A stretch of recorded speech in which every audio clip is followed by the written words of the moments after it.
लोकतांत्रिक ढांचे को आज मोदी जी ध्वस्त कर चुके हैं। निर्लज्ज भाजपाई, गुमराह तो तुम कर रहे हो, गुमराह ही नहीं, भविष्य के साथ बच्चों के बड़ा छलावा कर रहे हो, उनके भविष्य का कत्ल कर रहे हो। अब देश के नौजवानों को इनसे सत्ता लेने की जरूरत है। अगर अपने भविष्य को, अपने बहन बेटियों को, इज्जत को, साने को, भविष्य को, नौजवानों को, भविष्य को अगर सुरक्षित रखना है तो दौड़ा कर सत्ता ले लो। अब इनको सत्ता से बेदखल कर दो। छेद कहाँ है? छेद है सरकार में। सरकार सब कुछ करा रही है, नहीं तो किसी की क्या मजाल इतना बड़ा ब्लंडर हो जाए।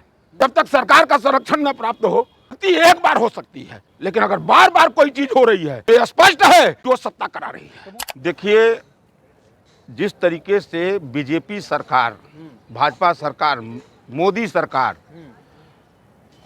कोई भी परीक्षा इस देश में युवाओं के भविष्य के साथ जितना खिलवाड़ बीजेपी सरकार कर रही है, और ये एक सोची समझी साजिश के तहत बीजेपी करा रही है। कोई ऐसा नहीं है कि ये हो जा रहा है, ये बीजेपी के संरक्षण में हो रहा है। मोदी जी के और अमित शाह के संरक्षण में कराया जा रहा है, ताकि आपने कहा ना कि देश का युवा काकरोच। मैं युवाओं से आह्वान करना चाहता हूं कि काकरोच मत बनो। यह देश तुम्हारा है, यह किसी के बाप की जागीर नहीं है। ये देश, युवा इस देश के भविष्य हैं, और काकरोच बनकर मत लड़ो। इन गद्दारों से, इन संघियों से शेर की भांति लड़ना पड़ेगा।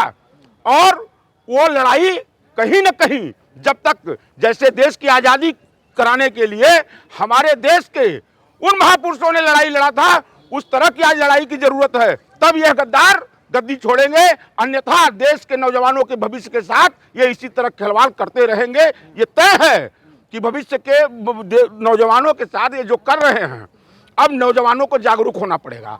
आप और नौजवानों से मैं एक और आपके चैनल के माध्यम से अपील करना चाहता हूं कि भावनाओं में बहकर किसी के साथ आप अपना देखिए कि मेरा भविष्य कहां सुरक्षित रह सकता है। कौन वह व्यक्ति है जो इस देश में भाजपा और अमित शाह और नरेंद्र मोदी के खिलाफ लड़ सकता है? आप उसके समर्थन में आइए।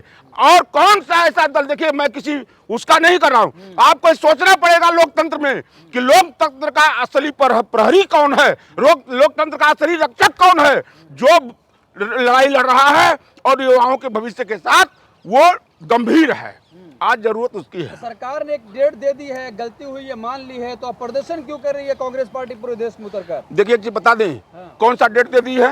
21 तारीख। नहीं, आप लगातार परीक्षा को आप मतलब 1-2 नहीं, कई परीक्षाएं लीक हो रही हैं, कैंसिल हो रही हैं, और आप डेट देकर सोच रहे हो कि बच्चों को आप बहला फुसला सकते हो, तो ऐसा नहीं है। और प्रदर्शन जिस पैमाने पर होना चाहिए अभी नहीं हो रहा है। अब तक तो इस देश के नौजवानों को सड़कों पर उतर जाना चाहिए था, जिले-जिलेवार, क्योंकि नौजवानों के भविष्य का मामला है, जिले-जिलेवार। और मैं आह्वान करना चाहता हूं आपके चैनल के माध्यम से कि नौजवानों, अगर खून है और अपने भविष्य की चिंता है तो रील देखने में अपने समय को नष्ट मत करो। अपने भविष्य के प्रति, अपने जिम्मेदारी के प्रति जागरूक बनो और सरकार के खिलाफ लड़ना सीखो। लड़ना पड़ेगा। आप साथ नहीं है कांग्रेस जनता पार्टी के? देखिए, कांग्रेस जनता पार्टी है क्या है, वो कौन है? आपने देखा कि एक तरफ ये दिखलाया गया कि इतने मिलियन फॉलोवर 4 दिन में बन गए, यही नहीं दिखलाया गया। कौन दिखलाया? और जब जमीन पर उतरना हुआ, जंतर मंतर पे दिखाई पड़ना पड़ा कांग्रेस पार्टी को, तो हैसियत पूरे देश ने देखा। 200 लोग, 150 लोग, वो कौन लोग हैं? प्लांटेड लोग थे।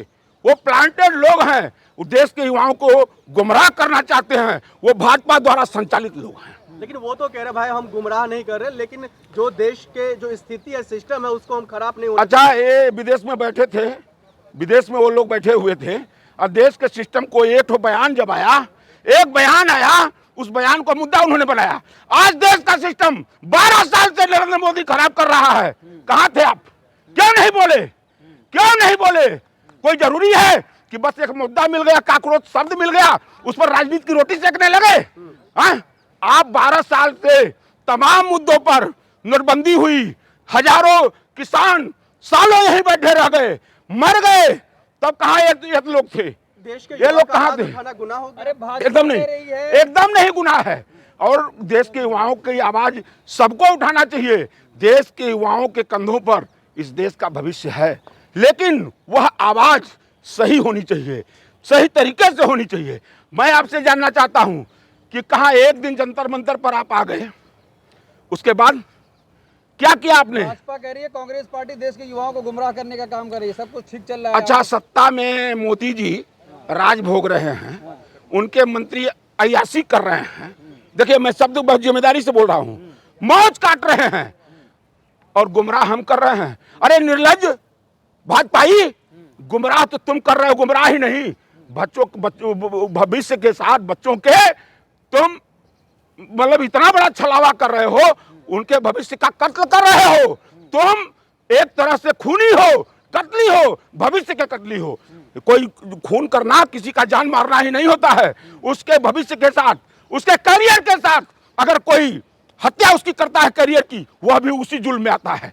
इस तो ये जो हमारे शिक्षा मंत्री हैं, प्रधान कौन, धर्मेंद्र प्रधान, उतना बड़ा निर्लज्ज, उतना बड़ा बेहया व्यक्ति तो आज तक राजनीति में मैंने नहीं देखा। इस्तीफा लेंगे हम? अरे यार, अगर जरा सा भी लाज होती, शर्म होती, शर्म होती, चूंकि ये संघी हैं, इनको शर्म ही नहीं है।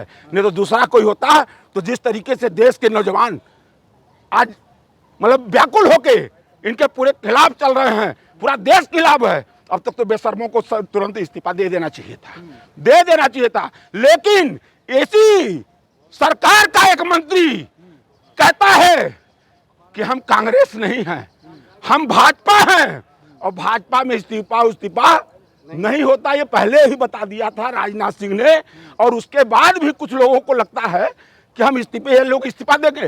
ये इस्तीफा, इनसे इस्तीफा नहीं लेने की जरूरत है। अब देश के नौजवानों को इनसे सत्ता लेने की जरूरत है। अगर अपने भविष्य को, अपने बहन बेटियों को इज्जत को, किसानों को भविष्य को, नौजवानों को भविष्य को अगर सुरक्षित रखना है तो दौड़ा कर सत्ता ले लो, अब इनको सत्ता से बेदखल कर दो।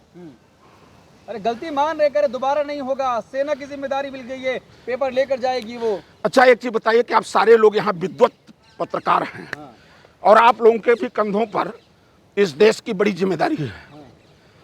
हमारी भारत की सेना जो विश्व के मानस पटल पर अपना एक गौरवशाली इतिहास रखे हुए है, उस सेना को यह सरकार कहां लगा रही है, इससे बड़ा शर्म की बात कुछ हो नहीं सकती।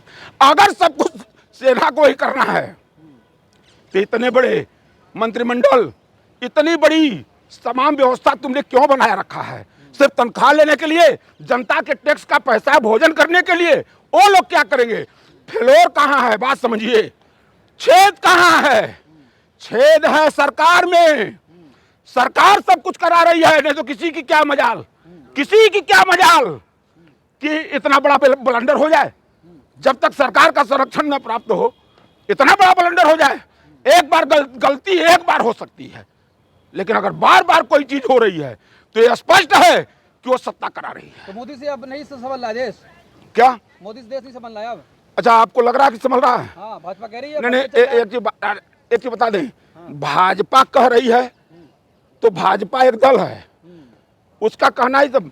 देश क्या कह रहा है, देश का नौजवान क्या कह रहा है, देश का किसान क्या कह रहा है, देश का बेरोजगार क्या कह रहा है, महत्वपूर्ण यह है। अगर देश संभलता, मोदी से देश संभलता, तो आज मतलब डॉलर की कीमत 100 रुपए लगभग पहुंच गई। देश संभाल रहे हैं आप कह रहे हैं कि देश संभल रहा है इनसे। दूसरी चीज, आज इस देश में गैस, पेट्रोल, डीजल, किसानों के लिए उर्वरक खाद जिसको हम कहते हैं, जिस पर हमारी भारत की बुनियाद टिकी हुई है, भोजन की सारी व्यवस्था किसानों से चलती है। आप जाकर गांवों में पता करिए कि आज किसानों की क्या दुर्दशा है। देश इसी तरह संभलता है, इसी तरह संभलता है। इनके निर्लज्ज मंत्री और नेता जिस तरह से बोल रहे हैं, आप बात समझिए। हमने कहा कि छेद, फिर मैं उस शब्द को दोहरा रहा हूं कि वो छेद कहां है।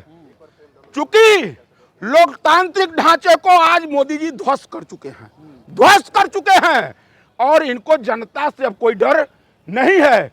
अगर जनता से डर होता, लोकतांत्रिक मूल्यों पर चुनाव होता, तो आज इतनी बेरहमी से और इतनी बेशर्मी से भाजपा का नेता बयान नहीं देता।